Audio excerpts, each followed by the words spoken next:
గౌరవనీయులు జనసేన అధినేత గౌరవ deputy chief minister Shri Pawan Kalyan గారు, బీజేపీ రాష్ట్ర పార్టీ అధ్యక్షురాలు పురంధేశ్వరి గారు, గౌరవ పార్లమెంట్ సభ్యులు, గౌరవ శాసనసభ్యులు, గౌరవ శాసన మండలి సభ్యులు అందరికీ కూడా నా నమస్కారాలు. మొత్తం ఎన్డీఏ మెంబర్స్కి అందరికీ మరొక్కసారి మనస్ఫూర్తిగా అభినందనలు, నమస్కారాలు.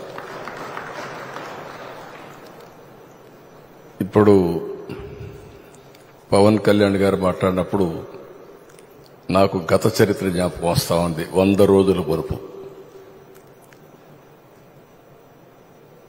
ఈరోజు ఒక్కసారి చూస్తే ఆ రోజుల్లో ఎంత భయంకరమైన పరిస్థితులంటే, నన్ను అరెస్ట్ చేసిన రోజున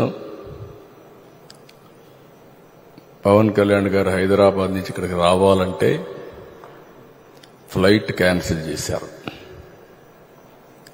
ఎంత పట్టుదల ఉంటుందంటే, ఫ్లైట్ మీరు క్యాన్సిల్ చేస్తే నేను పోలేనా అని చెప్పి నేరుగా బై రోడ్డు వచ్చాడు. రోడ్లో వస్తే నందిగామలో మొత్తం రోడ్డు అంతా బ్లాక్ చేసి పక్కన తిరిగినా రానియకుండా చేస్తే రోడ్డు మీదనే పడుకొని ధర్నా చేశాడు. మామూలుగా సినిమా వాళ్ళు ఇవన్నీ చేయరు. సినిమా వాళ్ళు ఏదైనా చేస్తే షూటింగ్లు చేస్తారు తప్ప నిజ జీవితంలో చేయరు. అలాంటి నిజ జీవితంలో పోరాట యోధుడిగా నిలబడ్డటువంటి మిత్రుడు పవన్ కళ్యాణ్ గారు. నేను ఈరోజు కూడా చూస్తున్నాను, రాజకీయాల్లో ఒక ఆశయం కోసం వచ్చాడు. 2014 నాకు బాగా జ్ఞాపకం. తెలుగుదేశం బీజేపీ పొత్తు పెట్టుకున్నాం.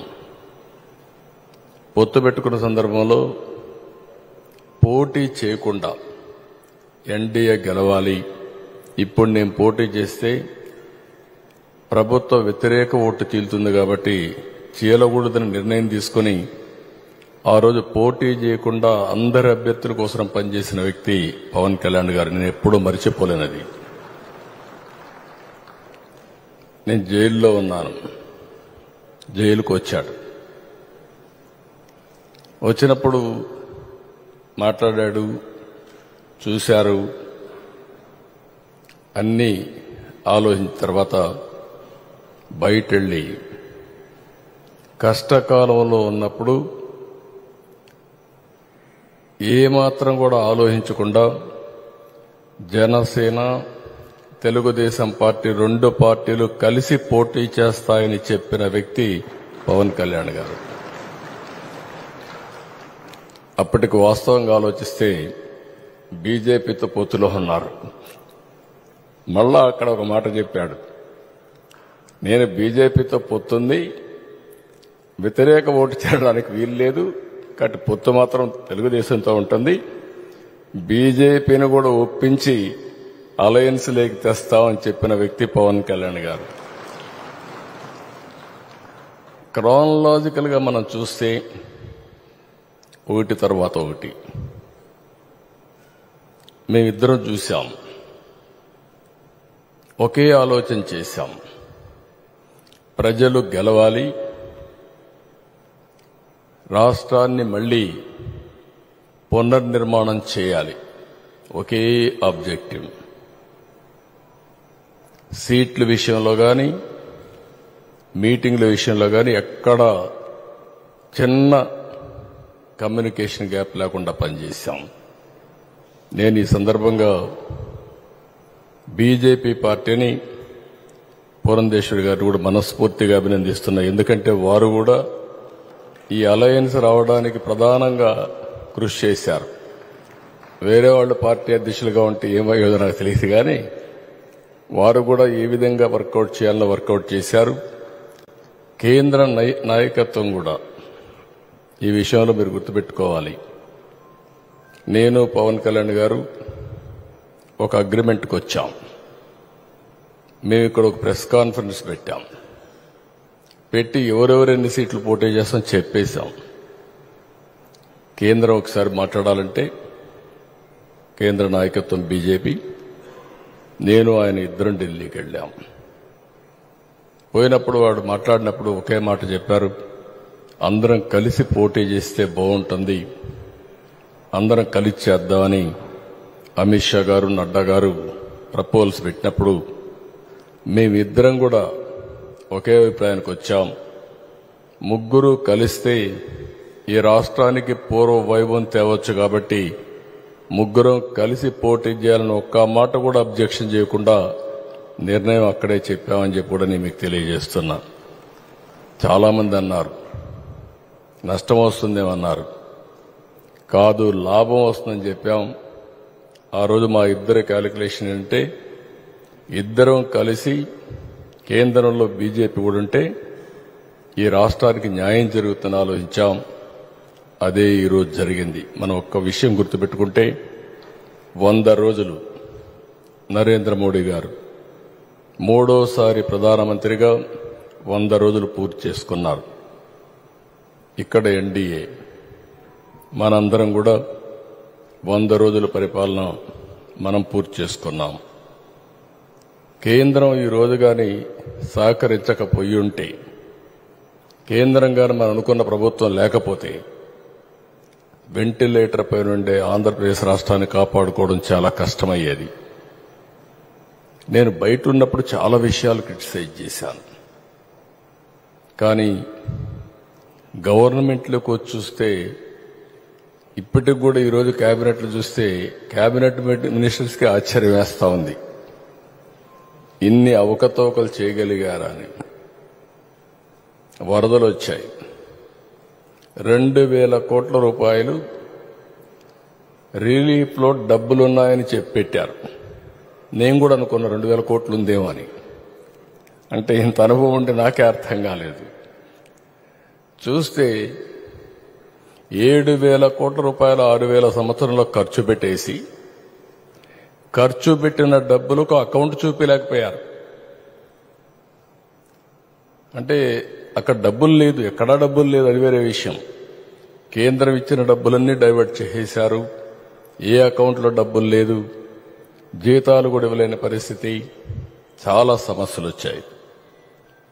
అయితే చాకచక్యంగా 1 by 1 చేసుకుంటూ వచ్చాం. ఈ సందర్భంగా నేను ఒకటే మిమ్మల్ని అందరినీ కోరుతున్నాం, ఈరోజు మనం గెలిచాం, గెలిపించారు ప్రజలు. చాలా యాస్పిరేషన్స్ పెట్టుకున్నారు, మామూలు కాదు. ఎప్పుడు కూడా నేను రాజకీయాల్లోకి వచ్చిన తర్వాత చూశాను, మొట్టమొదటిసారిగా 93% స్ట్రైకింగ్ రేట్, 58% ఓటేసిన సందర్భం ఎక్కడా జరగలేదు. తెలుగుదేశం పార్టీలో వేవ్స్ చూశాను నేను. 94లో ఉధృతమైన వేవ్ అది, అప్పుడు కూడా ఇంత మెజారిటీ రాలా. ఆ తర్వాత 83 కానీ 84 కానీ 99 కానీ ఎప్పుడు కూడా రానటువంటి విజయం వచ్చిందంటే ఎన్నికల సమయంలో మీరందరూ ఒకటే గుర్తుపెట్టుకోవాలి, 3 పార్టీలు అనుసరించిన విధానం, అభ్యర్థుల ఎంపిక మొదలుకొని ఎన్నికల క్యాంపెయిన్ దగ్గర నుంచి ఏ చిన్న పొరపాటు జరగకుండా ముందుకెళ్లాం. గెలిపే ధ్యేయంగా పనిచేశాం. అందుకే ఇంత గెలుపు వచ్చింది. అయితే ఈరోజు మిమ్మల్ని కోరేది నేను ఒకటే, పనులు చేయడం ఎంత ముఖ్యమో ఇక్కడుండే మనందరి ప్రవర్తన కూడా అంతే ముఖ్యం. ప్రజలకు ఆమోదయోగ్యంగా ఉండాలంటే మనందరం కలిసి ఎప్పటికప్పుడు ప్రజా సమస్యల్ని పరిష్కారం చేస్తూనే ప్రజలకు మెచ్చుకునే విధంగా మన నడవడుకుంటే ఎవ్వరు ఏం చేయలేరు.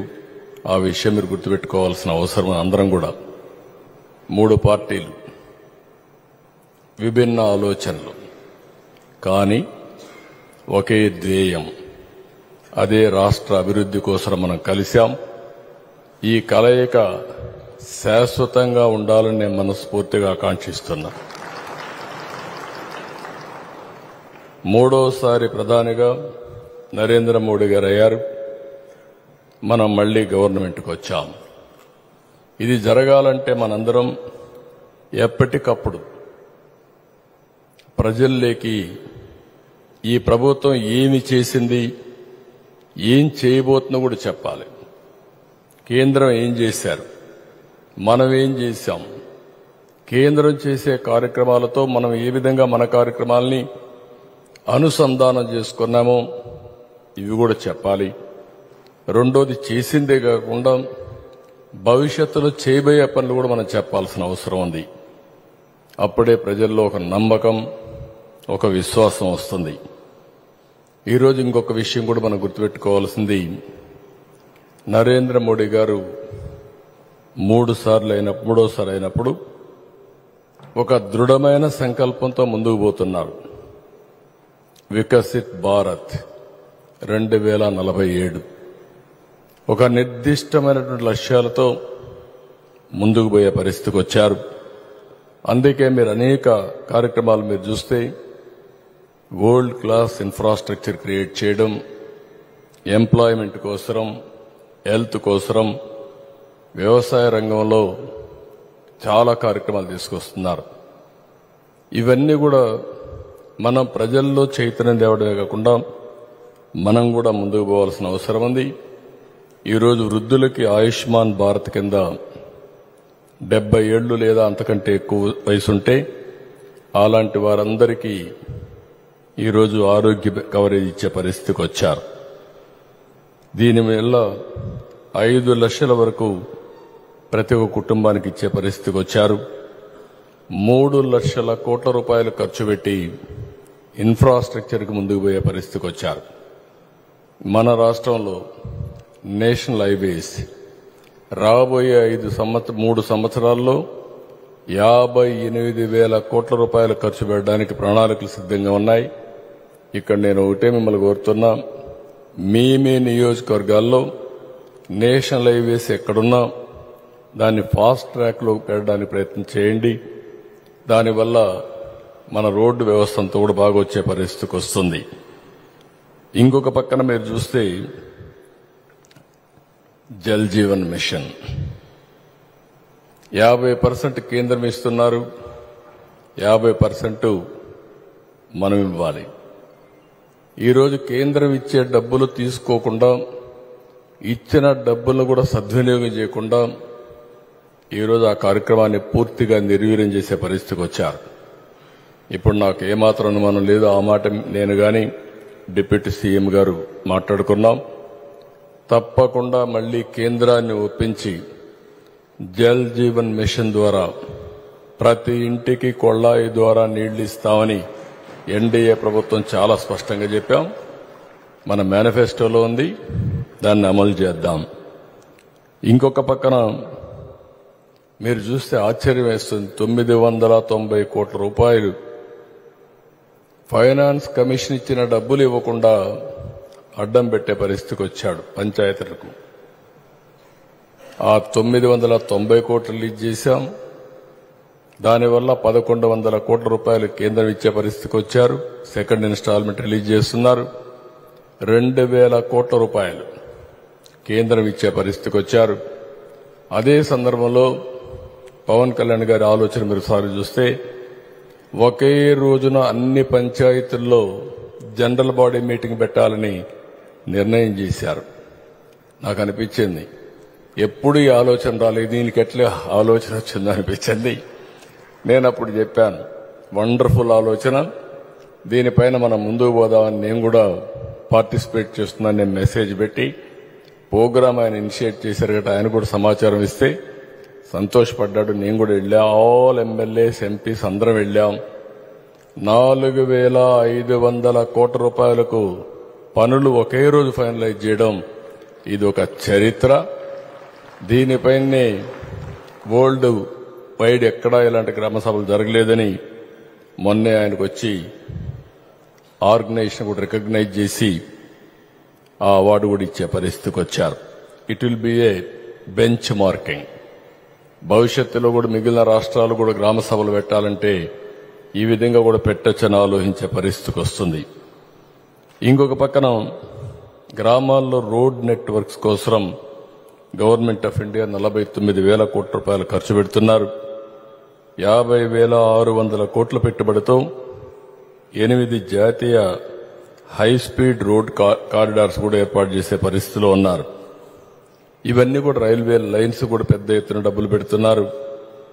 ఈ సందర్భంలో 5 సంవత్సరాలు విశాఖపట్నం రైల్వే జోన్ వాళ్ళు అడిగిన ల్యాండ్ ఇవ్వకుండా అడ్డం పెట్టే పరిస్థితి వస్తే ఎన్డీఏ ప్రభుత్వం ఇక్కడ వస్తానే అక్కడ ఎన్డీఏ ప్రభుత్వంతో మాట్లాడి ల్యాండ్ ఇచ్చాం. తొందరలోనే రైల్వే జోన్ క్లియర్ కావడమే కాకుండా విశాఖపట్నంలో ఫౌండేషన్ వేస్తామని కేంద్ర మంత్రి హామీ ఇచ్చారు. ఆ సమస్య పరిష్కారం చేసే పరిస్థితికి వచ్చాం. ఈరోజు ఇక్కడే మిమ్మల్ని అందరినీ ఒకటే కోరుతున్నాం. Government of India green energy మీద మేజర్ ఫోకస్ పెట్టారు. ఇండియాకి ఇది గేమ్ చేంజర్. ఒకప్పుడు నేను ఐటీ రెవల్యూషన్ గురించి మాట్లాడాను 25 ఇయర్స్ బ్యాక్. దానివల్ల ఈరోజు ప్రపంచమంతా ఇండియన్స్ వెళ్లారు. ఫస్ట్ మూవర్ అడ్వాంటేజ్ తెలుగు వాళ్ళకు వచ్చింది. ఈరోజు ఏ దేశానికి పోయినా highest per capital income Telugu వాళ్ళు సంపాదించే పరిస్థితికి వచ్చారు. ఈరోజు కూడా కొంచెం బాధపడ్డాం. హైదరాబాద్ ఇవన్నీ చూస్తే ఆ రోజు నేను చేసిన పనికి హైదరాబాద్లో ఇన్ఫ్రాస్ట్రక్చర్ అన్ని డెవలప్ చేశాం. Highest per capital income in ఇండియాలో మీరు చూస్తే బిగ్గర్ స్టేట్స్ లో తెలంగాణ, ఆ తర్వాత కర్ణాటక, ఆ తర్వాత తమిళనాడు, సౌత్ ఇండియాలో. మనకు వాళ్ళకు చాలా డిఫరెన్స్ ఉంది. 2/3, 1/3 డిఫరెన్స్ ఉండే పరిస్థితి వచ్చింది. అంటే ఈ 5 సంవత్సరాల అభివృద్ధి ఆగిపోయింది. 5 సంవత్సరాలకు మునుపు 18, 19 మీరు చూస్తే కొద్దిగా డిఫరెన్స్ ఉంది. దాన్ని పికప్ చేసే ఉద్దేశంతో మనం ముందుకు పోయాం. ఈరోజు రాను ఈ 5 ఏళ్లలో దగ్గర 3% గ్రోత్ రేట్లో డిఫరెన్స్ వచ్చి బాగా వెనుకబడిపోయే పరిస్థితికి వచ్చాం. ఏది ఏమైనా కేంద్ర ప్రభుత్వం ఇచ్చే ఈ కార్యక్రమం మీరు చూస్తే పీఎం సూర్యఘర్ ప్రతి ఒక్క ఇంటికి 300 యూనిట్లు కరెంటు ఉత్పత్తి చేసుకోవడానికి సబ్సిడీ ఇస్తున్నారు. దీనికి కొద్దిగా డబ్బులు వీళ్ళు పెట్టుకోగలిగితే శాశ్వతంగా కరెంటు ఛార్జీలు కట్టే పరిస్థితి ఉండదు. ఇది రిచ్ పూర్ అని లేదు, అందరికీ ఈ కార్యక్రమం ఇచ్చే పరిస్థితికి వచ్చారు. నేను కూడా దీన్ని ఒక ఉద్యమ స్ఫూర్తితో తీసుకుపోవాలని చెప్పి ఆలోచిస్తున్నాం. నేను ఈరోజు మీ అందరిని కోరేది ఏంటంటే గ్రీన్ ఎనర్జీ, ఆ తర్వాత గ్రీన్ హైడ్రోజన్ భవిష్యత్తులో పెను మార్పులు తీసుకురాబోతున్నాయి. ఒకప్పుడు ఊరల్లో కరెంట్ లేని పరిస్థితి, ఇప్పుడు ఇంటిపైనే కరెంట్ ఉత్పత్తి చేసుకునే పరిస్థితి. ఒకప్పుడు పొలాలకు కరెంటు లేని పరిస్థితి, ఈరోజు కుసుమ్ కింద ఏదైతే పంప్ సెట్ ఇస్తున్నారో అక్కడే కరెంట్ ఉత్పత్తి చేసుకుని కరెంటు మిగిలితే గ్రిడ్కి ఇవ్వచ్చు, షార్టేజ్ ఉంటే మళ్ళా తీసుకునే పరిస్థితి వస్తుంది. ఇలాంటి కార్యక్రమాల వల్ల ఇండియా రాబోయే రోజుల్లో గ్రీన్ ఎనర్జీలో బ్రహ్మాండంగా ముందుకు పోయే పరిస్థితి వస్తుంది. అందుకే 100 రోజుల కార్యక్రమంలో మీరు చూస్తే మొన్నే అహ్మదాబాద్లో ఒక మీటింగ్ జరిగితే నేను కూడా వెళ్ళాను. ప్రధానమంత్రి గారు ఇనాగరేట్ చేశారు. ఒక నిర్దిష్టమైన లక్ష్యం పెట్టుకున్నప్పుడు నేను కూడా 72 గిగావాట్స్ పవర్ ఉత్పత్తి చేస్తామని, 10 లక్షల కోట్ల రూపాయలు పెట్టుబడులు, 7.5 లక్షల మందికి ఉద్యోగాలు 5 సంవత్సరాల్లో సాధించడానికి ఒక్క గ్రీన్ ఎనర్జీలో ముందుకు పోతున్నామని చెప్పి కూడా నేను మీకు తెలియజేస్తున్నా.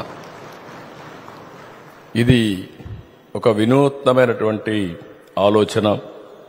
అలాంటిది ముందుకొచ్చారు. కుసుమ్ కార్యక్రమం కింద ట్రాన్స్ఫార్మర్స్ ఏవి సబ్స్టేషన్ ఉన్నాయో అక్కడే కరెంట్ ఉత్పత్తి చేసుకునే పరిస్థితి వస్తుంది. అంటే కేంద్రం కూడా నేను ఎందుకు మీ అందరికీ పదే చెప్తున్నానంటే కేంద్రంలో వచ్చే కార్యక్రమాలు అధ్యయనం చేసుకోవడం, ఆ కార్యక్రమాలని రాష్ట్రంలో కూడా అనుసంధానం చేసుకోవడం, మనం అనుకున్న లక్ష్యాల్ని ఏ విధంగా ముందుకు తీసుకుపోవడానికి ఇది పనికొస్తుంది. రెండో విషయం, vision 2047 government of India Viksit భారత్కి నాంది పలికారు. మనం స్వర్ణాంధ్ర పేరుతో స్వర్ణ ఆంధ్రప్రదేశ్ 2047కి మనం కూడా విజన్ డాక్యుమెంట్ తయారు చేస్తున్నాం. మిమ్మల్ని కూడా కోరుతున్నాం, మీ నియోజకవర్గం ఏ విధంగా ఉండాలనో 2047కి ఎమ్మెల్యేల నాయకత్వంతో ఒక విజన్ డాక్యుమెంట్ తయారు చేయండి. 5 సంవత్సరాలు ఏం చేయాలో మీరు ఆలోచించండి. అప్పుడు మీకు కూడా ఒక అవగాహన వస్తుంది. అది చరిత్రలో శాశ్వతంగా మిగులుతాం. మనకు ఓట్లేసిన ప్రజల్ని అన్ని విధాలా పైకి తేవడం కోసం ఏం చేయాలనో ఒక నిర్దిష్టమైన ఆలోచనతో మనం ముందుకు పోదాం. డబ్బులు లేవనేది కానీ ఇంకోటి కానీ నేను ఒకటే చెప్తున్నా, మీరు ఒక ప్రణాళిక తయారు చేయండి.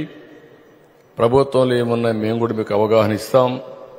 దానిపైన అందరం కూడా 2047కి ఈ రాష్ట్రంలో పేదరికం లేకుండా ఆర్థిక అసమానతలు తగ్గించే వ్యవస్థకి శ్రీకారం భారతదేశం చుడుతుంది. అందులో అగ్రస్థానంలో మనం ఉండాలని చెప్పి నేను మిమ్మల్ని అందరినీ కోరుకుంటున్నాను. ఈరోజు ఇంకొక పక్కన చూస్తే ఈ విషయాలన్నీ కూడా ప్రజల్లో మీరు చర్చనీయాంశం చేయాలి. 10 లక్షల కోట్ల రూపాయల అప్పులు, 1 లక్ష కోట్ల రూపాయలు పెండింగ్ బిల్స్. ఇలాంటి సమయంలో మనం అధికారంలోకి వచ్చిన తర్వాత ఏం చేయాలనో అర్థం కాని పరిస్థితి. కానీ నాకు ఈరోజు మిమ్మల్ని చూస్తే, కుండే మెంబర్స్ చూస్తే మనస్ఫూర్తిగా అభినందిస్తున్నా. మీ సహకారం నా జీవితంలో ఎప్పుడూ మరిచిపోలేనని చెప్పి మరొక్కసారి మీ అందరికీ తెలియజేస్తున్నా. అటు కేబినెట్లో ఉండే మినిస్టర్స్ కానీ, ఇటు పవన్ కళ్యాణ్ గారు కానీ కేంద్రం ఇచ్చిన సహకారంతో మనం ముందుకు పోయే పరిస్థితికి వచ్చాం. అందుకే మొదటి రోజున 5 సంతకాలు నేను చేశాను. ఈ 5 సంతకాలు కూడా మీరు గుర్తుపెట్టుకోవాల్సింది, 20 లక్షల ఉద్యోగాలు యువతకి ఇస్తామని ఒక హామీ ఇచ్చాం. అందులో డిఎస్సి, మెగా డిఎస్సి 16,347 ఉద్యోగాలు ఇచ్చాం. రేపటి నుంచి ఎన్ని ఉద్యోగాలు ఏ రోజు ఇస్తున్నామో అవన్నీ కూడా పెట్టి క్యూములేటివ్గా లెక్కేసుకుంటూ 5 సంవత్సరాల్లో ఎట్టి పరిస్థితుల్లో కూడా 20 లక్షల ఉద్యోగాలు ఇచ్చే దిశగా ముందుకు పోతామని మరొక్కసారి హామీ ఇస్తున్నా. దానికోసం మనందరం కూడా సమిష్టిగా పనిచేద్దాం. ఇంకొక పక్కన మీరు చూస్తే ఏదైతే పెన్షన్ గత ప్రభుత్వం ఇచ్చింది 5 ఏళ్లు 250 పెంచుకుంటూ పోయారు. ఈరోజు మనం ఆలోచించింది ఒకేసారి 1000 రూపాయలు పెంచి ఏప్రిల్ నుంచి ఇస్తానన్నాం. దానికి కూడా ఒక కారణం ఉంది. పదే మనం పెన్షన్లు ఇవ్వమని చెప్పేదే కాకుండా వాలంటీర్లు లేకపోతే పెన్షన్లే ఇవ్వలేమని చెప్పి తప్పుడు ప్రచారం చేస్తామంటే ఎందుకు ఇవ్వలేమో నిరూపించడం కోసం మనం 4,000 రూపాయలు పింఛను పెంచుతామని, మిగిలిన పెంచిన పింఛన్లన్నీ ఏప్రిల్ నుంచి ఇస్తామని చెప్పి హామీ ఇచ్చి ఒకేసారి మనం డిస్ట్రిబ్యూట్ చేశాం. ఏ వాలంటీర్ను వాడలేదు. ప్రభుత్వ యంత్రాంగంతో సమర్థవంతంగా 100% ఒకే రోజున పూర్తి చేయగలిగామంటే అది మనం చూపించిన చొరవ. ఇది అసాధ్యమని చెప్పి కావాలని ముసలవాళ్ళని మంచి ఎండల్లో ఏప్రిల్, మేలో, జూన్లో అందరినీ కూడా సచివాలయాన్ని పిలిపించి 32 మందిని చంపేసే పరిస్థితికి వచ్చారు. తిప్పి చంపేసే పరిస్థితికి వచ్చారు. దానికి కూడా మనం ఇప్పుడే నేను చూశాను, మీరందరూ భాగస్వాములు అయ్యారు. 64 లక్షల మందికి ఇచ్చాం. అందుకే భవిష్యత్తులో కూడా మొదటి రోజున పేదల సేవలు అని పేరు పెట్టి పేదలు మనకు గుర్తొచ్చే విధంగా చేయాల్సిన అవసరం ఉంది. లాస్ట్ మంత్ అయితే, ఈ మంత్లో అయితే మనకు ఒక సెలవు రోజు వస్తే, హాలిడే వస్తే 1 డే ఇన్ అడ్వాన్స్ ఇచ్చాం. భవిష్యత్తులో కూడా ఎప్పుడు ఎలాంటి సంఘటనలు వచ్చినా ఒక రోజు ముందే పేదలకు పింఛన్లు ఇచ్చే కార్యక్రమానికి శ్రీకారం చుడతాం, అది చేస్తాం. దీంట్లో ఒక రోజు అటో ఇటో ఇస్తే కాదు, కానీ దట్ ఈజ్ అవర్ కమిట్మెంట్. ఆ కమిట్మెంట్ ని ఎప్పుడూ నిలబెట్టుకుంటూ ముందుకు పోదాం. అదే మరిగా ఉద్యోగస్తులకి ఈ మధ్యకాలంలో ఎప్పుడు వాళ్ళు మొదటి తారీఖు జీతాలు తీసుకున్న సందర్భాలు లేవు. పెన్షనర్స్ పాపం వాళ్ళైతే 10వ తారీఖున 20వ తారీఖున ఓసారి 2-3 నెలలు కూడా ఇచ్చిన సందర్భాలు లేవు. కానీ ఒకటే ఆలోచించాం, మొదటి రోజున పెన్షన్లు ఇవ్వాలనుకున్నాం, జీతాలు ఇవ్వాలనుకున్నాం, అది సక్రమంగా ఇస్తున్నాం, భవిష్యత్తులో కూడా ఇస్తామని చెప్పి కూడా మరొకసారి మీ అందరికీ తెలియజేస్తున్నా. నేను ఇంకొక విషయం కూడా మీరు గుర్తుపెట్టుకోవాల్సింది, కమ్యూనికేషన్ అనేది చేసిన పనిని ప్రజలకు చెప్పడం. మనం చేసే పనుల్లో ఎక్కడైనా సరే చిన్న చిన్న పొరపాట్లుంటే మళ్లీ దాన్ని ఏ విధంగా ఇంప్రూవ్ చేయాలని ఇంప్రూవ్ చేయడం.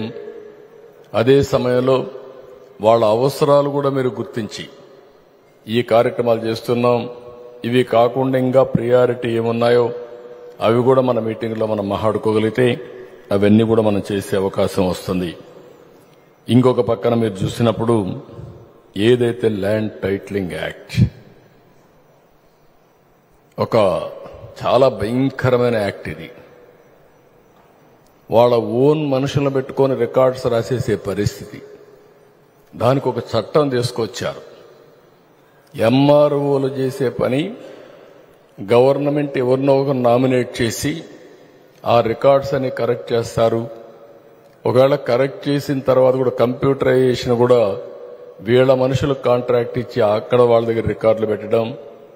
దానికి మళ్లీ ట్రిబ్యునల్స్, లోకల్ కోర్టు పోయే పని లేకుండా ట్రిబ్యునల్ పెట్టి వాళ్లే జడ్జిమెంట్లు ఇవ్వడం. ఫైనల్ గా హైకోర్టు పోవాలంటే ఎవరు పోతారో నాకు అర్థం కాలేదు.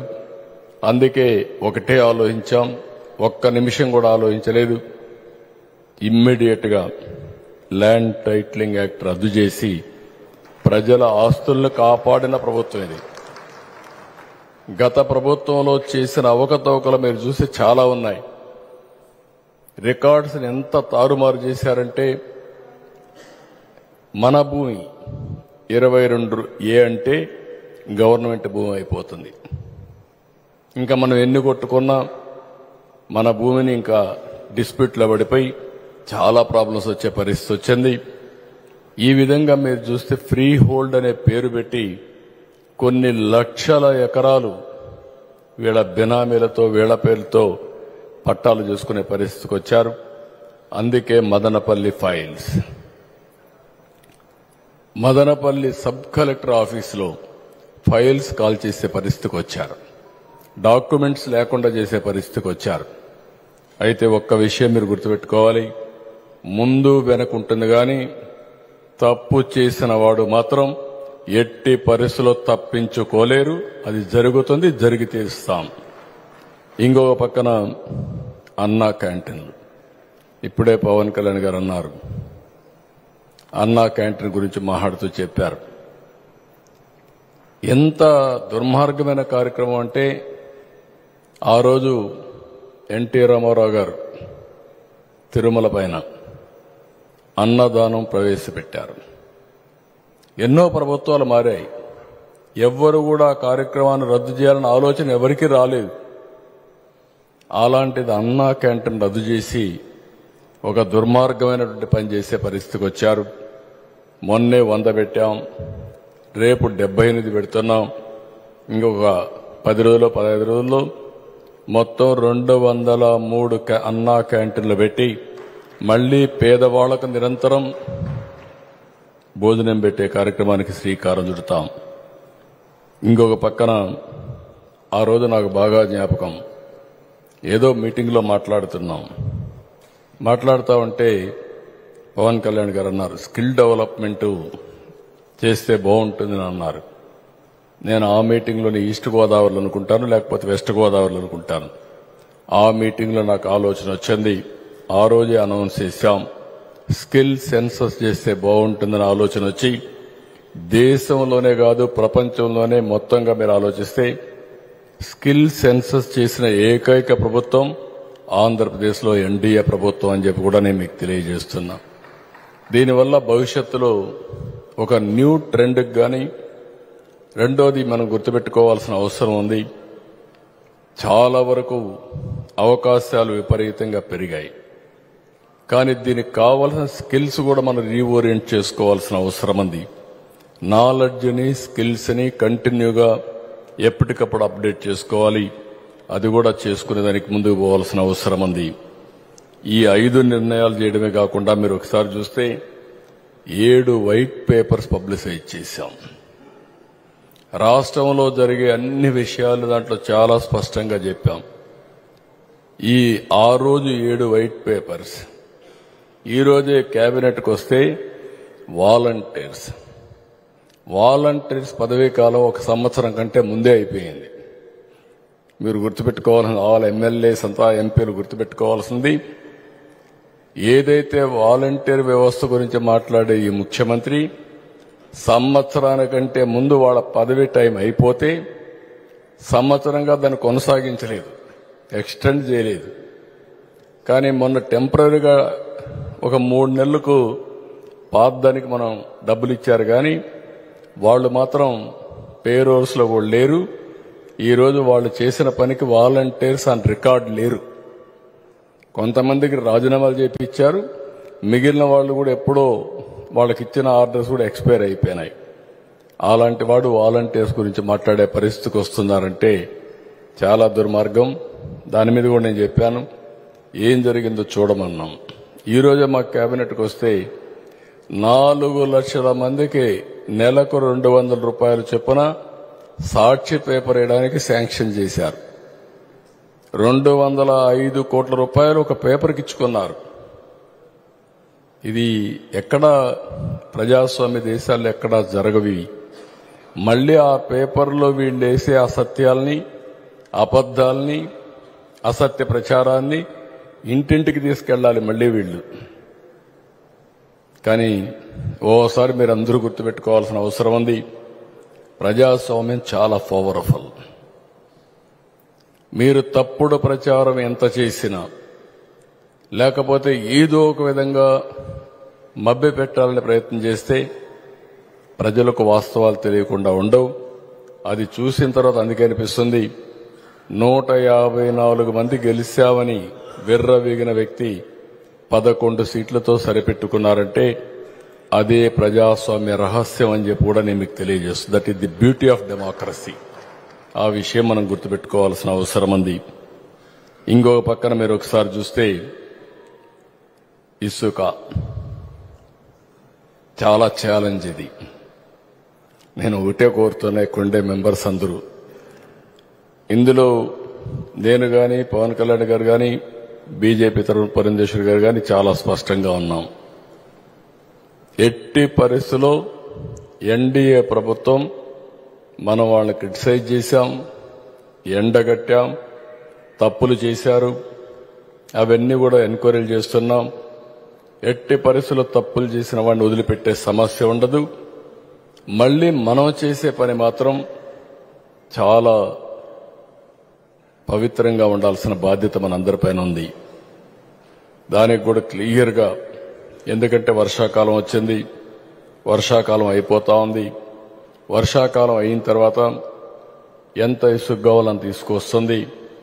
ఇసుక ఎక్స్లవేషన్ కాస్ట్ ఎంత ఉందో అంత లోకల్ ట్యాక్సెస్ వేసిన అది ప్లస్ అవుతుంది. డిస్టెన్స్ ను బట్టి యూనిఫామ్ రేట్ కూడా ఫిక్స్ చేశాం. దాని ప్రకారమే లారీలు కూడా ఇంట్రెస్ట్ చేస్తున్నాం. కానీ దయచేసి అందరినీ మరొకసారి కోరుతున్నా, మీ నియోజకవర్గాల్లో మీరు కూడా ఎవ్వరు కానీ మన పార్టీ నాయకులు 3 పార్టీలకు సంబంధించిన ఎవ్వరు ఇన్వాల్వ్ కాకుండా చాలా క్లియర్గా కానీ మనం చేర్చగలిగితే రేపు రాబోయే రోజుల్లో మన గెలుపుకు అది దోహదం చేస్తుంది. ఈ విషయం మీరందరూ గుర్తుపెట్టుకోవాల్సిందిగా అందరినీ కోరుతున్నా. ఇక్కడ మాత్రం ఒకటి మాత్రం ఏమనుకోవద్దండి, ఏదైనా తప్పు జరిగితే మాత్రం పవన్ కళ్యాణ్ గారు కూడా ముందే రిక్వెస్ట్ చేశా, ఇద్దరం కలిసి మాట్లాడుకున్నాం.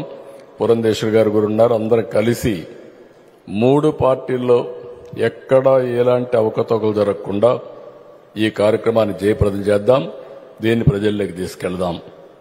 ఈ రోజు ఇంకొక కార్యక్రమానికి కూడా శ్రీకారం చుట్టాం. మొనోపలి మద్యం ఒక వ్యక్తి స్వలాభం కోసం హోల్సేల్ మ్యానుఫ్యాక్చరింగ్, రీటైల్, డిస్ట్రిబ్యూషన్ అన్ని ఒకరే పెట్టుకొని నాణ్యత లేని మద్యాన్ని ఇచ్చి ప్రజల ఆరోగ్యాన్ని కూడా చెడగొట్టే పరిస్థితికి వచ్చారు. ఈరోజు మళ్లీ దాన్ని స్ట్రీమ్ లైన్ చేశాం. అక్టోబర్ నుంచి 4వ తారీఖు 5వ తారీఖు నుంచి కొత్త మద్యం పాలసీ వస్తుంది. పేదవాళ్ళను కూడా దృష్టిలో పెట్టుకున్నాం.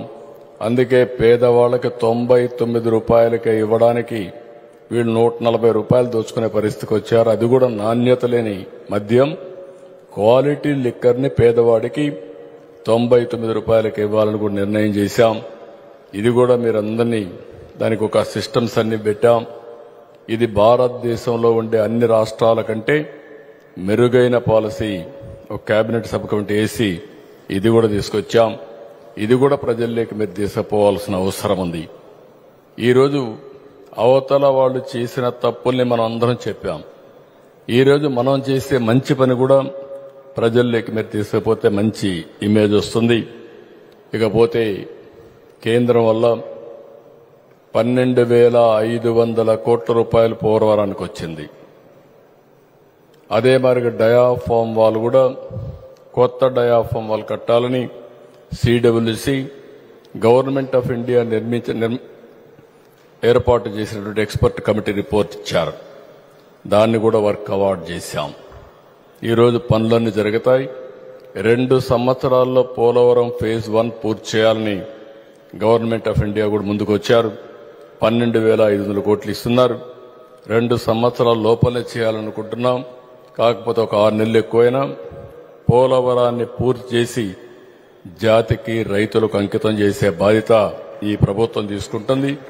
ఈ విషయం కూడా ప్రజల్లోకి మీరు తీసుకుపోవాల్సిన అవసరం ఉంది.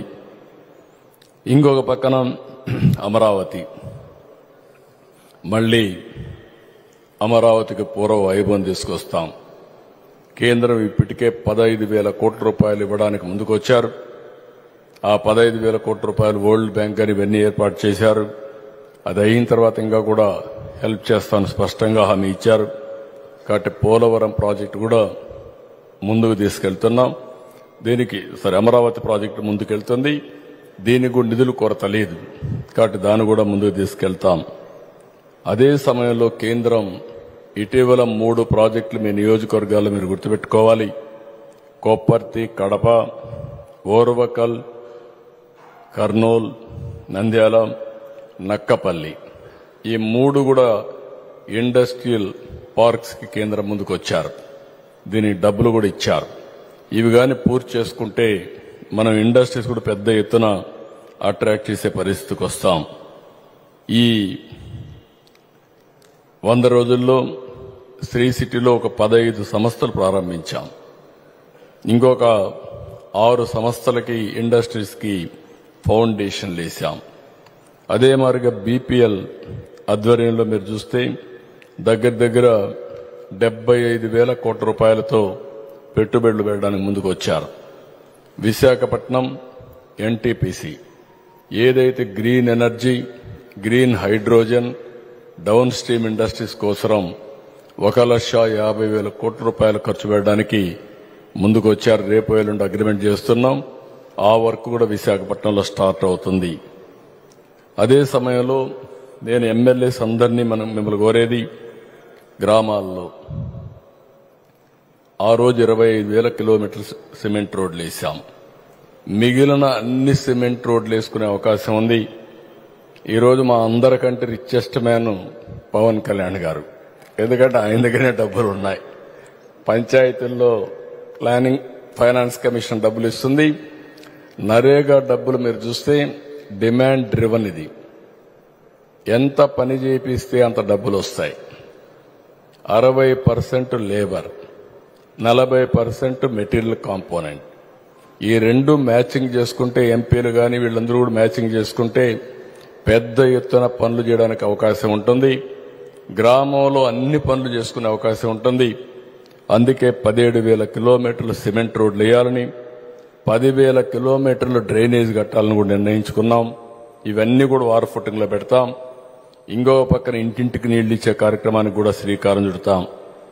రైతులు కూడా మీరు చూస్తే 1670 కోట్ల రూపాయలు మనోహర్ అయితే గట్టిగా పనిచేసి దాన్ని కంప్లీట్ చేపించారు. దానివల్ల 1670 కోట్ల రూపాయల బకాయిలన్నీ పూర్తి చేసేసాం. రాబోయే రోజుల్లో కూడా 2 days 48 hours లో ధాన్యం కొనుగోలు చేస్తే వాళ్లకు డబ్బులు ఇచ్చే బాధ్యత కూడా మన ప్రభుత్వం తీసుకుంటామని కూడా మీ అందరికీ హామీ ఇస్తున్నా. ఇదే మరికి మళ్ళీ చాలా నిర్ణయాలు చేశాం. ఏదైతే ఆ రోజు మనం అనుకున్నటువంటి ఎన్డీఏలో ఇంటింటికి మీరు పోయి చెప్పారో అవి చాలా నిర్ణయాలు చేశాం. ఉదాహరణకు డ్రిప్ ఇరిగేషన్కు 90% మళ్ళా పెట్టాం. జలాశయాలన్నీ ఏదైనా రిపేర్లుంటే చేయడానికి 340 కోట్లు పెట్టాం. ఇంకొక పక్కన మీరు చూస్తే తుంగభద్ర డ్యాం ఎప్పుడు కూడా ప్రభుత్వం ఎంత యాక్టివ్గా ఉంటుందంటే ఏదైతే అన్నమయ్య డ్యాం కొట్టుకొని పోతే ముఖ్యమంత్రి ఆ పక్కకు పోలేదు ఆనాటి ముఖ్యమంత్రి. పులిచెంతల గేటు పోతే గేటు పెట్టడానికి 2 సీజన్లు అయినాయి. అదే మరిగా గుండ్లకమ్మ గేటు పోతే ఆ గేటు సరిగా పెట్టకపోతే మళ్ళా రెండోసారి పోతే మూడోసారి కాంట్రాక్టర్ రాలేదు. దానికి ఎంత డబ్బులంటే 10 కోట్లు. దానికి కూడా మనిషి రాని పరిస్థితి.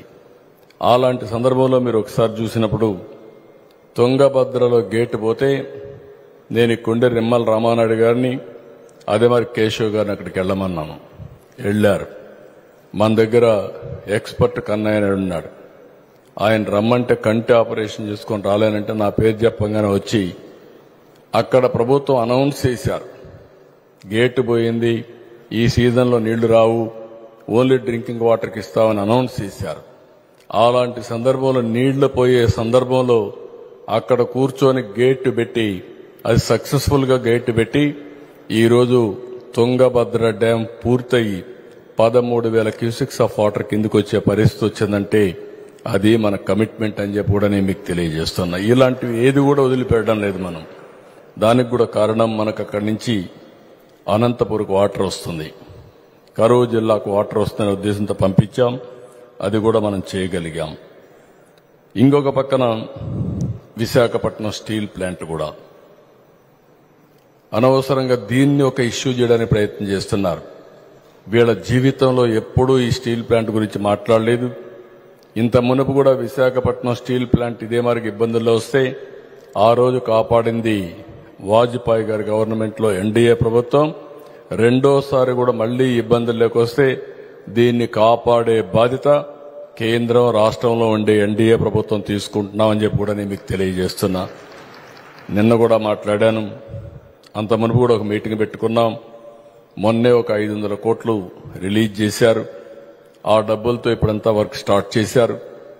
తొందరలోనే అవసరమైతే ఇంకొక మీటింగ్ పెట్టుకుని విశాఖపట్నం స్టీల్ ప్లాంట్ ని రన్ చేయడానికి ప్రైవేట్కి అప్పచెప్పకుండా గవర్నమెంటే నిర్వహించడానికి ముందుకు పోతున్నారు. అదే సందర్భంలో ఇక్కడుండే హైయెస్ట్ మెజారిటీ వచ్చింది గాజువాక. ఇక్కడే ఉన్నాడు పల్లా శ్రీనివాసరావు.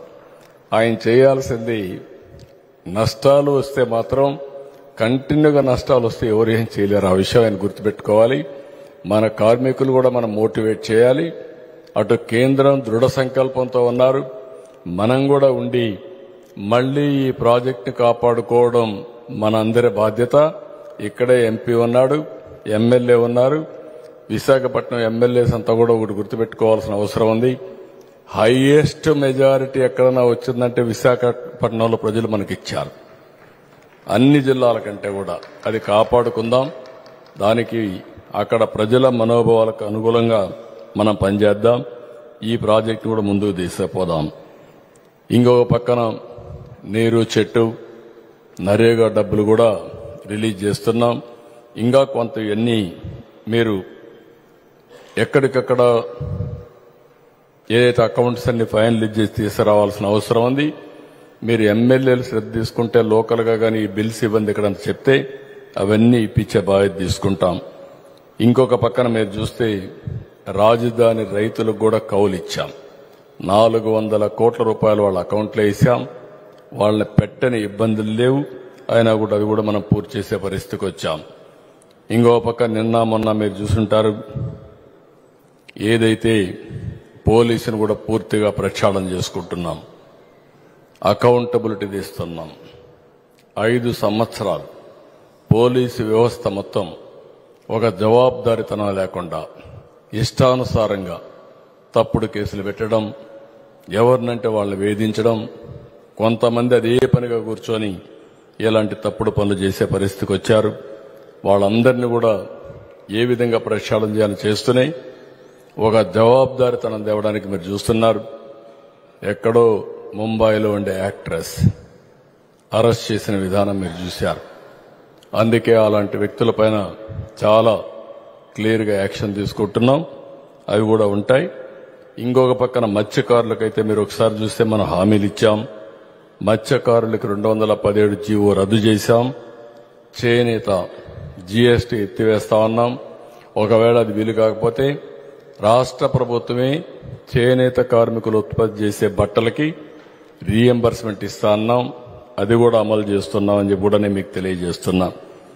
దేవాలయాల్లో నాయి బ్రాహ్మణులకు 15,000 నుంచి మినిమం శాలరీ 25,000 ఇచ్చేట్టుగా నిర్ణయం చేశాం.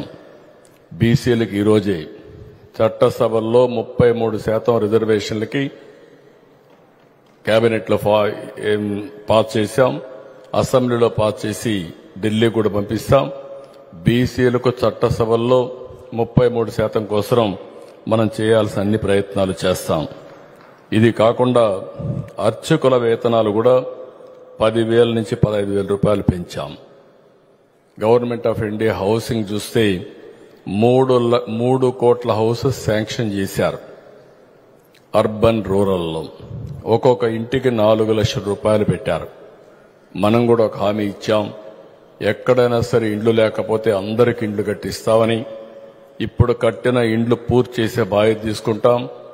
భవిష్యత్తులో ఎవరికి ఇల్లు లేకపోయినా ఆ ఇండ్లు కట్టించే బాధ్యత తీసుకుందాం.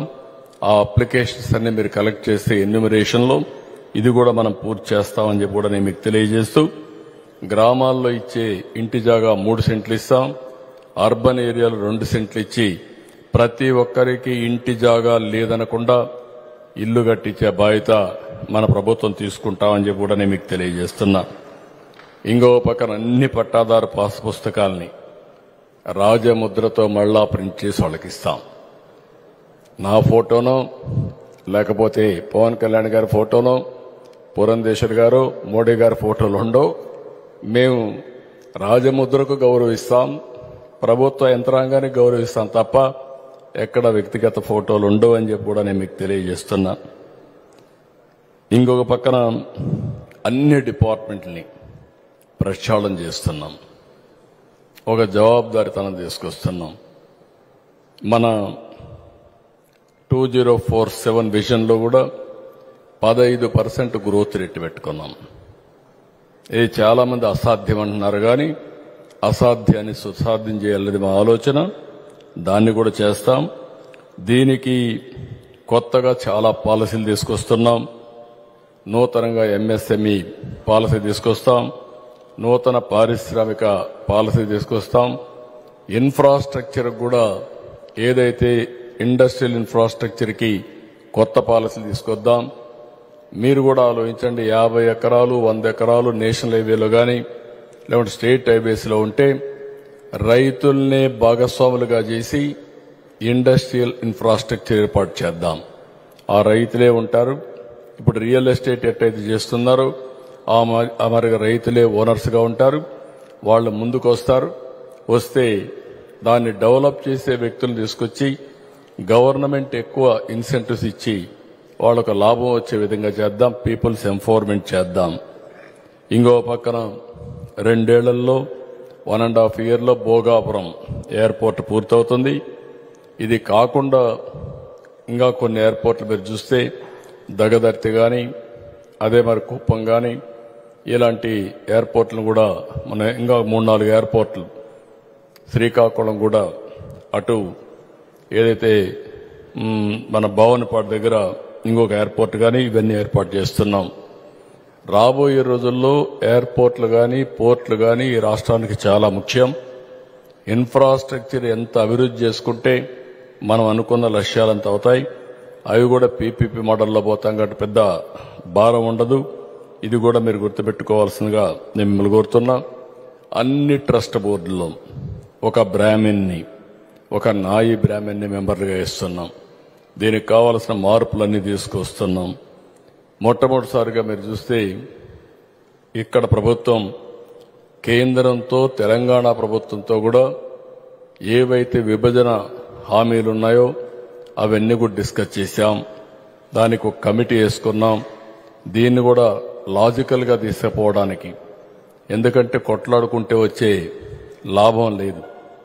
కానీ రెండు రాష్ట్రాలు తెలుగు రాష్ట్రాలు, రెండు రాష్ట్రాల మధ్య విభిన్నమైన పార్టీలు. అక్కడ కాంగ్రెస్ ఉంది, ఇక్కడ ఎన్డీఏ ఉంది.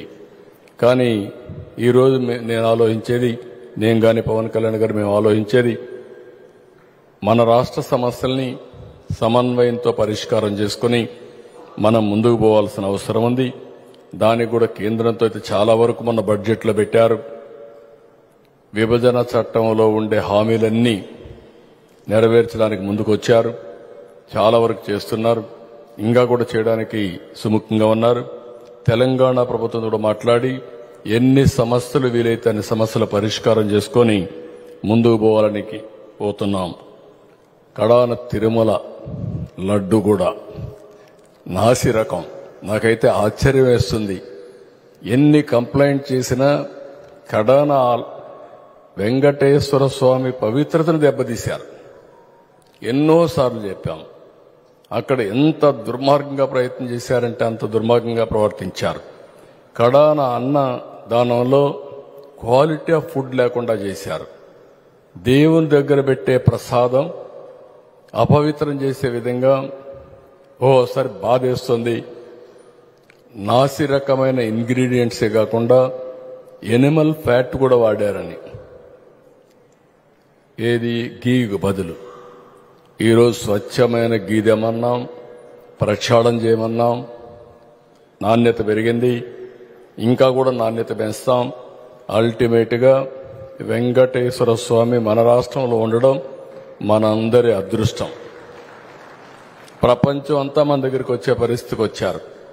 అలాంటప్పుడు వెంకటేశ్వర స్వామి పవిత్రతను కాపాడుకోవాల్సిన బాధ్యత మనందరిపైన ఉంది. ఇది కూడా చేస్తామని చెప్పి కూడా నేను మీకు తెలియజేస్తున్నా. ఇంకొక పక్కన రోడ్లు పెద్ద ఛాలెంజ్. నాకు నేషనల్ హైవేస్ అయితే ఈజీ అయిపోయింది. మొన్న వచ్చారు, లిస్ట్ ఇమ్మన్నా, లిస్ట్ ఇచ్చారు. ఎంత అవుతుందని అడిగాను. 58,000 కోట్లు 3 ఏళ్లలో ఖర్చు పెడతామన్నారు. మీకేం ప్రాబ్లమ్స్ ఉన్నాయో చెప్పంటే కొన్ని ప్రాబ్లమ్స్ ఇచ్చారు. నేను ఒకటే హామీ ఇచ్చాను. ఆ ప్రాబ్లమ్స్ అన్ని పరిష్కారం చేసే బాధ్యత నాది. 3 ఏళ్లలో 58,000 కోట్ల రూపాయలు ఖర్చు పెట్టి అన్ని రోడ్లు పూర్తి చేసే బాధ్యత తీసుకోమని కోరాను. వాళ్ళు సుముఖంగా ఉన్నారు. కానీ స్టేట్ హైవేస్ చాలా సమస్య. పంచాయతీ వరకు రోడ్లు వేసుకుంటాం, నేషనల్ హైవేస్ పర్ఫెక్ట్గా వస్తాయి. స్టేట్ హైవేస్ అయితే భయంకరమైన పరిస్థితిలో ఉన్నాయి. దీనికి కూడా మీరు కూడా ఆలోచించండి. ముందు గుంతలు పూడ్చే కార్యక్రమానికి శ్రీకారం చుట్టాం. మీరు, నేను, పవన్ కళ్యాణ్ గారు, పురంధేశ్వర్ గారు అందరం శ్రమదానం చేద్దాం. ఫస్ట్ గుంతలు పూడ్చే కార్యక్రమానికి ఒక 500 కోట్ల రూపాయలు శాంక్షన్ చేశాం. అన్ని గుంతలు పూడ్చిన తర్వాత దీనికి శాశ్వత పరిష్కారం కూడా అవసరం. దానికి కూడా ఆలోచిస్తున్నాం. ఎట్లా చేస్తే బాగుంటుందని మీరు కూడా వినూత్నంగా ముందుకు రండి. ఏం చేయాలో చేద్దామని చెప్పి కూడా నేను మీకు తెలియజేస్తున్నా. నిన్ననే వరదలు మొట్టమొదటిసారిగా పవన్ కళ్యాణ్ గారిని అభినందిస్తున్న 6 కోట్ల రూపాయలు అనౌన్స్ చేశారు. శుభం. అక్కడి నుంచి డొనేషన్ల పరంపర చాలా బాగా వచ్చింది. మనం కష్టపడ్డాం, ఎమ్మెల్యేలు కష్టపడ్డారు, మంత్రులు కష్టపడ్డారు. కానీ 2-3 రోజులు ముందుకు వచ్చి పవన్ కళ్యాణ్ గారు కూడా ఫ్లో వస్తే నేనే అన్నాను, రావద్దండి మీరు, ఇంకా ఎక్కువైతే ఇబ్బంది వస్తున్నాం. కానీ దేశంలో ఉండే ప్రతి ఒక్కరూ స్పందించారు. నా లైఫ్లో చాలా ఛాలెంజెస్ చూశాను, కానీ సీఎం రిలీఫ్లు ఇచ్చారు. కానీ ఇప్పటికే దగ్గర 350 కోట్ల రూపాయలు సీఎం రిలీఫ్కి వచ్చే పరిస్థితి వచ్చింది. ఇదొక చరిత్ర, ఒక నమ్మకం. అందుకే ఇక్కడే మీరు కూడా పవన్ కళ్యాణ్ గారు, పురంధేశ్వరి గారు ఒప్పుకుంటే అందరం కూడా ఆల్ ఎమ్మెల్యేస్ చాలా మంది ఇచ్చారు. మీ నియోజకవర్గాలు కూడా కలెక్ట్ చేశారు. 1 month శాలరీ అందరం కూడా ఈ వరదలకు డొనేట్ చేద్దాం సీఎం రిలీఫ్ ఫండ్కి. ఇప్పటికీ ఒకరిద్దరు కాదు, చాలా మంది చేశారు. కానీ జరిగిన ఘోరం మాత్రం చాలా భయంకరం. ఆ విషయం కూడా మనం గుర్తుపెట్టుకోవాలి. ఎప్పుడు రానంత వర్షం వచ్చింది. దానికి కూడా కారణం మనమే. వాతావరణం సమతుల్యం కోల్పోయింది. ఎక్కడ చూసినా క్లౌడ్ బరస్టింగ్. ఒక్క కృష్ణా జిల్లాలో కోడూరులో 45 సెంటీమీటర్ల వర్షపాతం, జిల్లా మొత్తం 32 సెంటీమీటర్ల వర్షపాతం, హైదరాబాద్లో 20 సెంటీమీటర్ల వర్షపాతం పడితే హుస్సేన్ సాగర్ నిండిపోయి ఆ డ్యామ్ హుస్సేన్ సాగర్ బ్రీచ్ అవుతున్న భయంతో సర్ప్లస్ వేర్ని బ్రీచ్ చేశాం. అలాంటిది 45 సెంటీమీటర్లు ఇక్కడ పడింది. ఇంకో పక్కన తెలంగాణ ఏదైతే కృష్ణా రివర్కి కాంట్రిబ్యూట్ చేసేది విపరీతంగా పడి బుడమేరు. ఈ రెండు కూడా అన్ప్రెసిడెంటెడ్గా వచ్చాయి. 11,43,000 క్యూసెక్స్ ఆఫ్ వాటర్ వచ్చింది. బుడమేరులో 35 నుంచి 40 వేలు వచ్చాయి. వచ్చిన నీళ్లు నేరుగా బుడమేరు మొత్తం ఏం చేశారంటే ఎన్క్రోచ్మెంట్ చేసేశారు, కబ్జాలు చేశారు, ఇండ్లు కట్టేశారు, పట్టాలేసి అమ్ముకున్నారు. ఇంకొక పక్కన ఏదైతే బుడమేరు నుంచి డైవర్షన్ కృష్ణా రివర్కు ఉందో అది పనిచేయకుండా వదిలిపెట్టారు. బుడమేరుకు మనం ఇచ్చిన మోడర్నైజేషన్లో 57 కోట్ల రూపాయలు శాంక్షన్ చేస్తే అది క్యాన్సిల్ చేశారు. బ్రీచెస్ పడ్డాయి. ఆ నీళ్లు మొత్తం వచ్చేసే పరిస్థితి వచ్చింది. ఒక పక్క నేచర్ చేసినటువంటి దీనివల్ల, ఇంకొక పక్క మానవ తప్పిదం, ఈ రెండు కలిసి పెను శాపంగా మారింది. 1 రోజు 2 రోజులైతే పర్వాలేదు, 9 రోజులు 10 రోజులు నీళ్లలో ఉండిపోయే పరిస్థితికి వచ్చాం. చాలా భయంకరమైన పరిస్థితి. చూస్తే నాకు ఇప్పుడు కూడా కళ్ళలో నీళ్లు వస్తాయి. తల్లిదండ్రులు వచ్చి భోజనం అడగల, పాలు అడగల. 2 రోజుల నుంచి మా పిల్లలకు నీళ్లు అడిగితే ఇవ్వలేకపోతున్నాం, దండం పెట్టి అడుగుతాం, నీళ్లు పంపించామని అడిగారు. చూసినప్పుడు చాలా బాధేస్తుంది. సెంటిమెంట్ ఎంత ప్రగాఢంగా ఉంటుందంటే, నేను అక్కడికి పోతే తండ్రి చనిపోయాడు. తండ్రి డెడ్ బాడీని తీసుకొచ్చాడు. ఒక ఆడబిడ్డ ఒక క్షోభలో ఉంది. కానీ తండ్రిని వదిలిపెట్టిపోలేదు. మీరు ఎట్టి పరిస్థితిలో నాకు మా తండ్రి శవాన్ని నన్ను పంపించండి, నేను అంత్యక్రియలు చేసుకుంటాను అడుక్కున్న పరిస్థితి.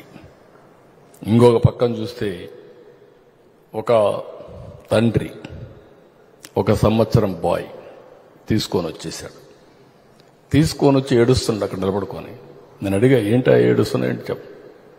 సార్, ఈ బిడ్డ కోసం నా భార్యను వదిలేసి వచ్చాను, నా భార్య వాటర్లో ఉంది, కాపాడండి.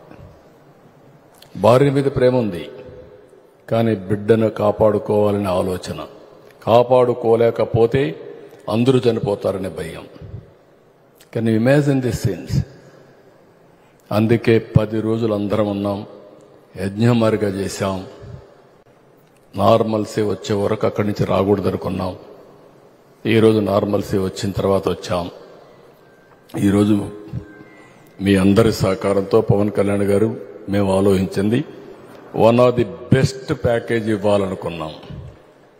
నీళ్లు వచ్చి వస్తువులు కోల్పోతే 25,000 రూపాయలు, ప్రతి ఒక్క ఇంటికి 25,000 రూపాయలు చరిత్రలో ఎప్పుడు ఇచ్చి ఉండరు.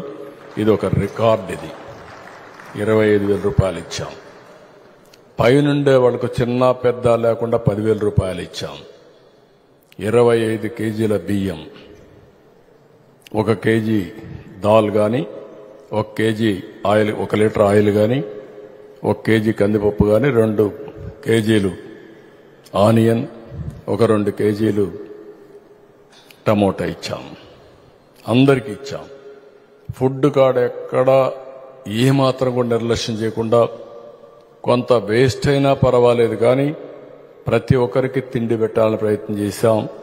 డ్రోన్స్ కూడా ఉపయోగించాం, హెలికాప్టర్స్ ఉపయోగించాం, ఆర్మీని ఉపయోగించాం, మొత్తం సర్వశక్తులు వడ్డాం. కానీ నార్మల్స్ తేగలిగాం. అక్కడ మొత్తం ఆ వరదల్లో ఏదైతే బుడమేరు బ్రీచెస్ ఉంటే ఓరాహోరిని మన వాళ్ళు పోరాడారు. లోకేష్ గాని రామానాయుడు అక్కడే ఉండి దాన్ని రాత్రింబగుళ్ళు కష్టపడ్డారు. కడానైతే రామానాయుడు అయితే భోజనం కూడా లేకుండా అక్కడే పడుకున్నాడు.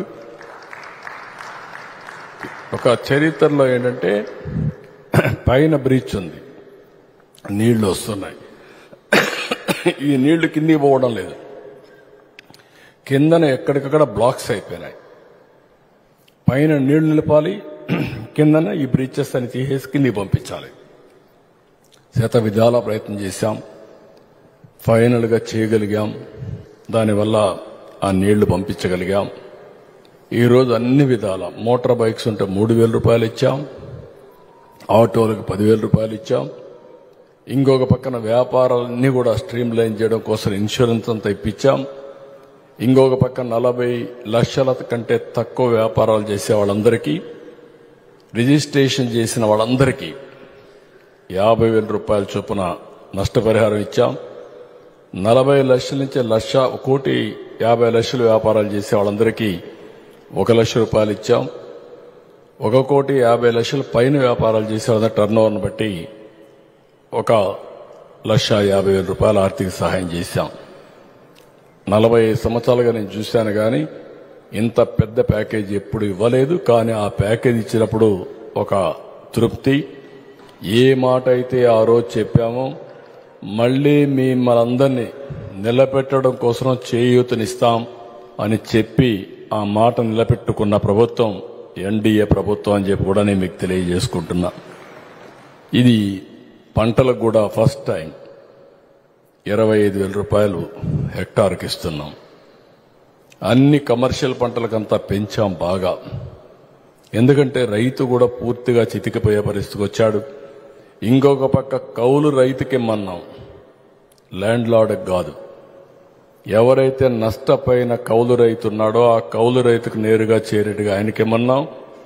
ఇండల్లో ఉండే ఇంటి ఓనర్కి కాకుండా ఇంటి అద్దెకు ఉండే టెనెంట్కి ఇమ్మని చెప్పి చాలా స్పష్టమైన ఆదేశాలు ఇచ్చాం. నష్టపోయిన ప్రతి ఒక్కరికి సహాయం చేయాలనేది ప్రభుత్వం యొక్క ఆలోచన. దాని ప్రకారం ముందుకు పోయాం. అది కూడా ఈ రోజే ఇవ్వడం, మీ అందరికీ చెప్పుకునే అవకాశం రావడం చాలా సంతోషంగా ఉంది. ఈరోజు కేబినెట్లో అది కూడా ఫైనలైజ్ చేశాం. ఈరోజు కేబినెట్ వరకు మీరు చూస్తే చాలా సమస్యలకి శ్రీకారం చుట్టాం పరిష్కారానికి. దీపావళికి వీలైతే, అది కూడా వీలైతే కాదు కంపల్సరీగా ఇద్దాం. మరొక కార్యక్రమానికి ఏదైతే గ్యాస్ ఇస్తానో, ఉచిత గ్యాస్ ఇస్తాన్నామో దీపావళికి శ్రీకారం చుడుతున్నాం. మొదటి గ్యాస్ కనెక్షన్ ఆ రోజు ఇస్తాం, దానికి కూడా శ్రీకారం చుడతాం. మిగిలిన మనం చెప్పినట్టు సంక్షేమ కార్యక్రమాలన్నీ కూడా 1 by 1 చేసుకుంటూ ఇంకో పక్క అభివృద్ధి కార్యక్రమాలను కూడా స్ట్రీమ్ లైన్ చేసి ఘాట్లో పెట్టే పరిస్థితి వస్తుంది. ఇవన్నీ చేస్తాం. ఏదైతే మనం అందరం గుర్తుపెట్టుకోవాల్సింది, మనందరిపైన ఒక పవిత్రమైన బాధ్యత ఉంది. కోట్ల మంది ఆశలు పెట్టుకున్నారు. ప్రతి అడుగు మనం గుర్తుపెట్టుకోవాల్సిన ప్రజల కోసం వేయాల్సిన అవసరం ఉంది. అనునిత్యం పేదవాళ్ళకి ఏ విధంగా మనం ఉపయోగపడతాం మీరు ఆలోచించుకోవాల్సిన అవసరం ఉంది. ఇంత నమ్మకం పెట్టుకున్న తర్వాత తప్పులకు, పొరపాట్లకు, ఎగోలకు, కక్ష సాధింపులకు పోవద్దని మిమ్మల్ని కోరుతున్నాం. ఒకవేళ కక్ష సాధింపు చేయాలంటే నేనే చేయాలా, మొదటి వ్యక్తిని. కానీ నా ఉద్దేశం అది కాదు. కానీ అదే మరి చెప్తున్నా, తప్పులు చేసిన వాడిని మాత్రం వదిలిపెట్టే సమస్య లేదు. చట్ట ప్రకారం ఎవరైనా శిక్షించాలో ఆ శిక్ష జరుగుతుంది. కానీ చట్టాన్ని మన చేతల్లో తీసుకోవాలన్న ఆలోచన మనకొద్దు. ఈ విషయం కూడా మిమ్మల్ని అందరినీ కోరుతున్నా. రెండోది, ఎన్నికల ముందు ఈ 100 డేస్లో మీరు చూపించిన సమన్వయం అమోఘం. ఈ సమన్వయం ఇంకా మెరుగుపరుచుకొని మనం ముందుకు పోవాల్సిన అవసరం ఉంది. ఇక్కడ డిఫరెంట్ పొలిటికల్ పార్టీస్ ఎమ్మెల్యేలు ఉన్నాం. అదే సమయంలో మిగిలిన రాజకీయ పార్టీలు అక్కడ సహకరించాయి. తెలుగుదేశం ఉంటే బీజేపీ, జనసేన సహకరించారు. జనసేన ఉంటే బీజేపీ, తెలుగుదేశం సహకరించారు. బీజేపీ ఉంటే జనసేన, తెలుగుదేశం సహకరించారు. అందరినీ సమన్వయం చేసుకునే బాధ్యత గౌరవ శాసనసభ్యులపైన, పార్లమెంట్ సభ్యులపైన మీ పైన ఉంది. ఇది కూడా చేసుకుంటే మీకు ఎలాంటి ఇబ్బంది ఉండకుండా అందరూ కలిసి వచ్చే పరిస్థితి వస్తుంది. ఇది కూడా మీరు ఎక్కడికక్కడ ఇది చేసుకోవాలి. మేము ఏ విధంగా అయితే రాష్ట్రంలో ఆలోచిస్తున్నామో అదేవిధంగా మీరు కూడా నియోజకవర్గాలు ఆలోచించి దీన్ని ముందు తీసుకుపోవాల్సిన అవసరం ఉందని చెప్పి కూడా నేను మీకు తెలియజేస్తున్నా. ఇంకో పక్కన అవతల సైడ్ అనునిత్యం విష ప్రచారం, విషం కక్కే పరిస్థితిలో ఉన్నారు. దీన్ని నమ్మతారా అంటే ప్రజలు నమ్మరు. కానీ ఏ మాత్రం కూడా మనం అశ్రద్ధ చేసి వాళ్ళు ఏం చెప్పినా పర్వాలేదు, మేమేం మాట్లాడమంటే మాత్రం కరెక్ట్ కాదు.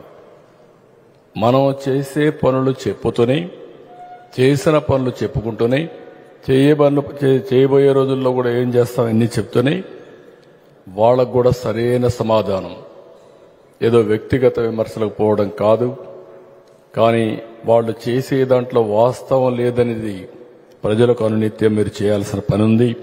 అది కూడా చేస్తారని చెప్పి నేను మిమ్మల్ని కోరుకుంటున్నా. ఎందుకంటే ఈ మధ్య కూడా నేను చూస్తున్నాను వాళ్ళ ప్రచారం.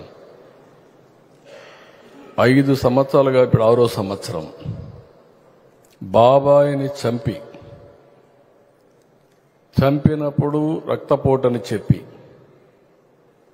ఆ తర్వాత సాయంత్రానికి పోస్ట్ మార్టంలో బయట వస్తానే నారాసుర రక్త చరిత్ర అని చెప్పి పేపర్లో రాసి ప్రచారం చేసుకునే పరిస్థితికి వచ్చారు. అంటే ఒక అబద్ధాన్ని క్రూరాతి క్రూరంగా చంపిన విషయాన్ని కూడా మభ్యపెట్టి ప్రజల్ని మోసం చేయాలి, లేకుంటే ప్రజల్ని మభ్యపెట్టాలని పెట్టారు. రాజకీయ లబ్ధి కూడా పొందారు. దానికి కారణం మనం చెప్పలేకపోయాం. ఈ విషయాన్ని ఒక ఎగ్జాంపుల్గా తీసుకుని ఎప్పటికప్పుడు ఇలాంటి వాళ్ళ వల్ల నష్టాలేంటో మనం చెప్పుకుంటూ పోవాల్సిన అవసరం ఉంది. కాబట్టి ఇవన్నీ కూడా మీరు గుర్తుపెట్టుకొని రేపు రాబోయే రోజుల్లో నామినేషన్స్ కూడా ఉంటాయి. మీ కాన్స్టిట్యున్సీలో నామినేషన్స్ ఉంటాయి, రాష్ట్రంలో నామినేషన్స్ ఉంటాయి.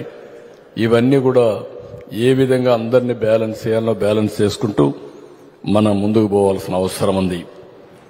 100 రోజుల్లో 1000 అడుగులు ముందుకేసాం. ఇంకా వేగం పెంచుతాం, సెట్ అవుతాను, ఇంకా వేగం పెంచుతాం.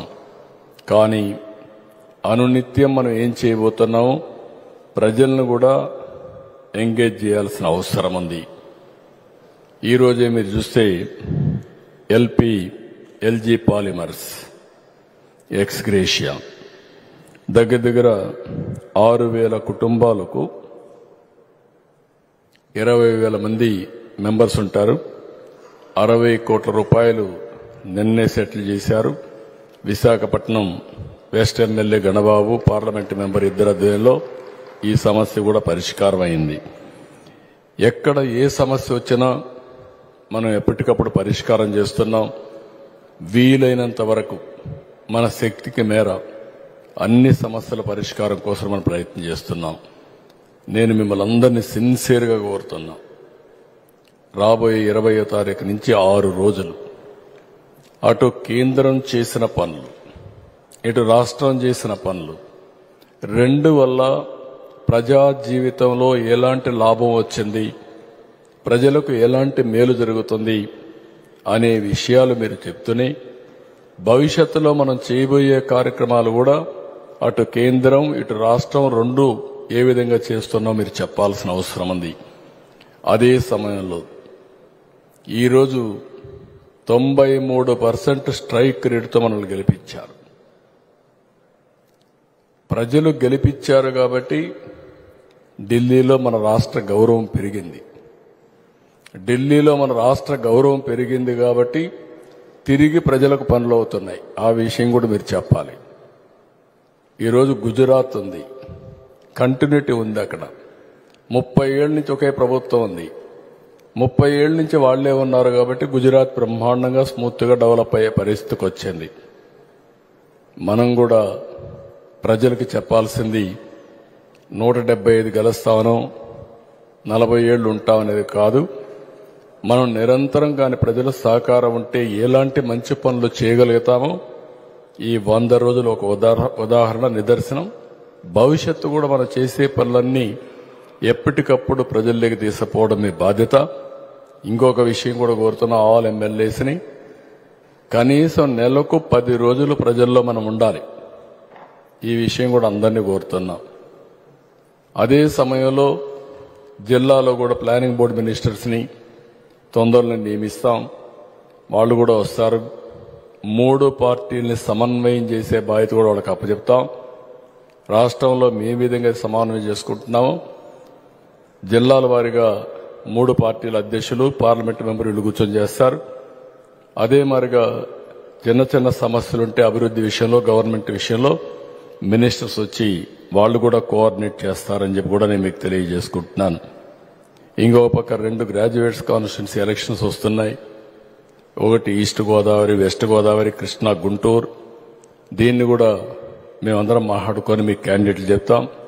అది కూడా ఏం చేయాలని వర్కౌట్ చేయాల్సిందిగా మరొకసారి కోరుకుంటూ 6 రోజులు ప్రజాక్షేత్రంలో మీరుండి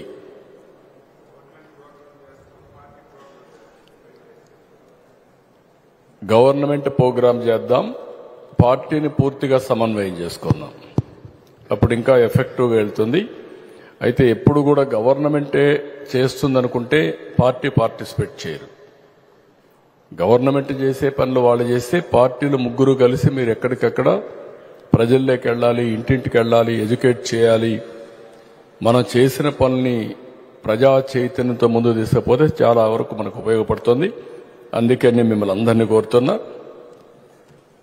ఒక్కోసారి ఎప్పుడు కూడా 100 డేస్లో ఒక నిర్దిష్టమైనటువంటి టార్గెట్ పెట్టుకుని ఎప్పుడు చేయాల. మొట్టమొదటిసారిగా కేంద్రం, రాష్ట్రం 2 కూడా ఒక నిర్దిష్టమైన టార్గెట్ పెట్టుకొని టైం బౌండ్ ప్రోగ్రాం ప్రకారం పనిచేస్తున్నాం. దీనివల్ల చాలా ఫలితాలు వస్తాయి. దయచేసి ఈ విషయం పదే లాస్ట్ మైల్లో చేరాల్సిన అవసరం ఉంది. మీరు సోషల్ మీడియా ఉపయోగిస్తారా, ప్రింట్ మీడియా ఉపయోగిస్తారా, ఎలక్ట్రానిక్ మీడియాలో చెప్తారా? ఈ 3 కాకుండా అన్నింటికంటే పవర్ఫుల్ మ్యాన్ టు మ్యాన్, పర్సనల్గా కమ్యూనికేషన్. అది రాజకీయ పార్టీల వల్లనే సాధ్యం. ఆ నెట్వర్క్ ముగ్గురికి ఉంది కాబట్టి ఈ నెట్వర్క్లో లాస్ట్ మైల్ వరకు మీరు చెప్పాల్సిన అవసరం ఉంది. అన్ని వర్గాలకు కూడా మనం అనుకున్న పనులన్నీ చేస్తున్నాం. ఇంకా ఎప్పటికప్పుడు ఏమేం చేయాలనో వర్కౌట్ చేద్దాం. దయచేసి ఈ అవకాశాన్ని ఉపయోగించుకుని ప్రతి ఒక్క ఇంటికి మన మెసేజ్ని చేరవేయాల్సిందిగా మిమ్మల్ని అందరినీ కోరుకుంటూ మరొకసారి అందరికీ నమస్కారాలు తెలియజేసుకుంటూ సెలవు తీసుకుంటున్నాం. జై హింద్, జై ఎన్డీఏ.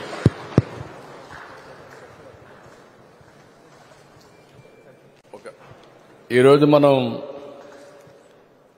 ఇది మంచి ప్రభుత్వం అనే పేరుతో క్యాంపెయిన్ స్టార్ట్ చేస్తున్నాం. అటు కేంద్రంలో కానీ ఇటు రాష్ట్రంలో కానీ ప్రజాప్రభుత్వాలు ఉన్నాయి, ప్రజల కోసమే పనిచేస్తున్నాయి, ఒక గుడ్ గవర్నెన్స్ ఇస్తున్న దానికి టైటిల్ పెట్టి దీన్ని కూడా కొంచెం మేము మాడిఫై చేస్తాం. యాడ్స్ అవన్నీ కూడా 2 ప్రభుత్వాలు చేసిన పనుల్ని మన ప్రజల్లో తీసుకెళ్దాం.